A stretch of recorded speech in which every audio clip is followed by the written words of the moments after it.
নমস্কার, কেমন আছো তোমরা সবাই? আশা করছি তোমরা সবাই খুব ভালো আছো। আজ সে বিকেল থেকেই বলছে চলো বাবুকে নিয়ে অনেকদিন কোথাও ঘুরতে যাওয়া হয় না, ঘুরে আসি। তাই সন্ধে দিয়ে তাড়াতাড়ি রেডি হয়ে একটু বেরিয়ে পড়লাম। আজ গেছিলাম খনসিনী কালী মায়ের মন্দিরে। এই মা নাকি খুব জাগ্রত।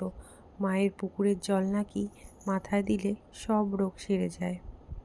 মন্দিরে এসেই দেখি তখনও শিব মন্দিরে সন্ধ্যা আরতি হচ্ছে, তাই একটু দাঁড়িয়ে পড়ে আরতি দেখছিলাম। তারপর গেলাম খনসিনী মায়ের কাছে।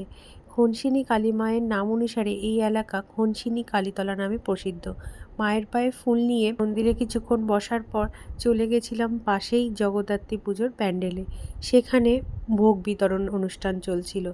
বলে মায়ের ভোগ দর্শনে সব পাপ খণ্ডন হয়ে যায়। তাহলে ভোগ খাওয়া কি করে ছাড়তে পারি বলো?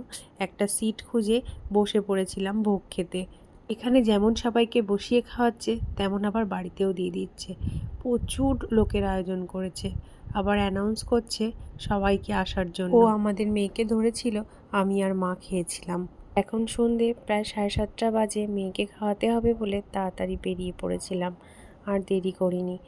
বাড়িতে যাওয়ার সময় আর একটু ভোগ পার্সেল করে নিয়েছিলাম। বাড়ি ফেরার পথে দেখলাম পাঁচলা মোড়ের জগদ্ধাত্রী মাকে বিসর্জনের জন্য তৈরি করা হয়েছে। আবার একটা বছর অপেক্ষা, আবার এসো মা, সবার মঙ্গল করো। বাড়ি ফেরার পথে আবার একটু পাম্পেও ঢুকেছিল। রোজকার জীবনের একঘেয়েমি কাটাতে মাঝে মাঝে এই কয়েক মিনিটের ব্রেকটা বেশ ভালোই লাগে। ওদের সাথে গল্প করতে করতে বাড়িতে চলে এসেছি। চলো আজ তাহলে ভিডিওটা এখানেই শেষ করছি। কথা হবে অন্য কোনো সময়। সবাই ভালো থেকো।